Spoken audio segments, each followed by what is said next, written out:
2024 IPL தொடர்பான செய்திகள் ஊடகங்களை சூழ்ந்திருந்தன. அப்போது வந்த ஒரு தகவல் மும்பை ரசிகர்கள் மட்டுமின்றி ஒட்டுமொத்த இந்திய ரசிகர்களையும் அதிர்ச்சியடைய வைத்தது. குஜராத் டைட்டன்ஸ் கேப்டனாக இருந்த ஹர்திக் பாண்டியா மீண்டும் மும்பைக்கு திரும்பிவிட்டார் என்ற அறிவிப்புடன் ரோஹித் சர்மா இனி மும்பை இந்தியன்ஸ் கேப்டன் இல்லை என்ற தகவல்தான் அது. ரோஹித்திடம் பறிக்கப்பட்ட கேப்டன் பதவி ஹர்திக்கு வழங்கப்பட அவரது சக வீரர்கள் தொடங்கி மும்பை ரசிகர்கள், இந்திய கிரிக்கெட் ரசிகர்களின் வெறுப்புக்கு இலக்கானார் ஹர்திக் பாண்டியா. மைதானத்தில் சொந்த அணி ரசிகர்களை அவருக்கு எதிராக முழக்கமிடும் அளவுக்கு நிலைமை மோசமானது. மைதானத்தில் ரோஹித் சர்மாவை ஹர்திக் நடத்திய விதம் அவர் மீதான வெறுப்பை அதிகப்படுத்தியது. IPL போட்டிகளில் அடுத்தடுத்த தோல்வி, கேப்டன்ஷிப், பேட்டிங், பவுலிங் என அனைத்திலும் சொதப்பல் என ஹர்திக் கிரிக்கெட்டையே மறந்துவிட்டது போல விளையாடினார். முடிவு IPL 2024 தொடரில் மும்பை அணி லீக் சுற்றிலேயே வெளியேறியது. அந்த சூழலில் அதிகம் வெறுக்கப்படும் கிரிக்கெட் வீரர் என்று சொல்லும் அளவுக்கு ஹர்திக் மீது விமர்சனங்களின் மழை பொழிந்தது. கடும் மன உளைச்சலுக்கு ஆளான பாண்டியாவுக்கு அடிமேல் அடியாக தனிப்பட்ட வாழ்விலும் ஏகப்பட்ட சோதனைகள். அவருடன் லிவ்வின் உறவில் இருந்த நடிகை நடாஷா ஸ்டான்கோவிச் பிரிந்து சென்று விட்டதாக ஊடகங்களிலும் சமூக வலைதளங்களிலும் செய்திகள் வெளியாக ஹர்திக் இதிலிருந்து மீண்டெழுவது கடினம் என ஆருடம் தெரிவித்தனர் பலர். இந்த சூழலில் IPL-இல் சொதப்பிய ஹர்திக் பாண்டியாவை 20 ஓவர் உலகக்கோப்பை தொடரில் சேர்க்கக்கூடாது என்ற குரல்கள் ஓங்கி ஒலித்தன. விவரிக்க முடியாத சோகத்தில் மூழ்கியிருந்தார் ஹர்திக் பாண்டியா. ஆனால் அவரது இதயத்தில் ஒரு தீ எரிந்து கொண்டே இருந்தது. 2024 T20 உலகக்கோப்பைக்கான இந்திய அணியில் இடம் பிடிப்பதே அவரது இலக்காக இருந்தது. அதன்படியே அவர் மீது BCCI நம்பிக்கை வைத்து இந்திய அணியில் ஆட வாய்ப்பு வழங்கியது.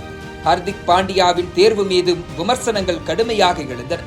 நடாஷாவை பிரிந்ததால் உலகக்கோப்பையில் ஆட அமெரிக்காவுக்கு பாண்டியா தாமதமாக வந்ததாக செய்திகள் வந்தன. உலகக்கோப்பையும் தொடங்கியது. மீண்டும் 11 பேர் கொண்ட இந்திய அணியில் இடம் பிடித்தார் ஹர்திக். ஆனால் இது IPL-இல் சொதப்பிய மும்பை கேப்டன் ஹர்திக் இல்லை.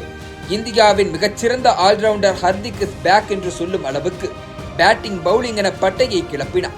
முக்கியமான நேரங்களில் இந்திய அணியின் பினிஷராக களமிறங்கி சிக்ஸர், பவுண்டரிகளை பறக்கவிட்டு மொத்தம் 144 ரன்களை குவித்ததுடன் 11 விக்கெட்டுகளையும் வீழ்த்தி விமர்சித்தவர்களையும் வியக்க வைத்தார்.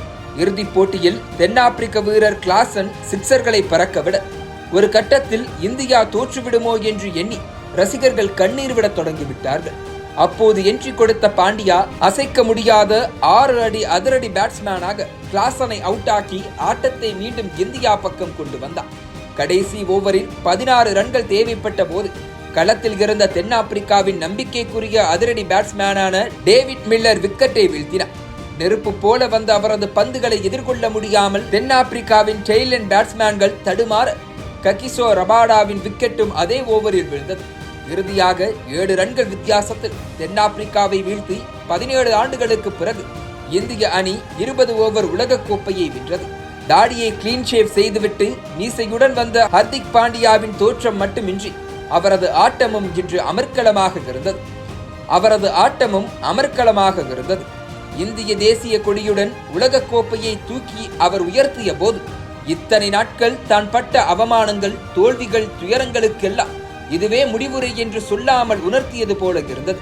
காதலி கைவிட்டு சென்றாலும் அந்த தோல்வியில் இருந்து மீண்டு வந்து தனது முதல் காதலான கிரிக்கெட்டை விடாமல் பற்றிய பாண்டியாவுக்கு கிடைத்த பரிசுதான் இந்த உலகக்கோப்பை.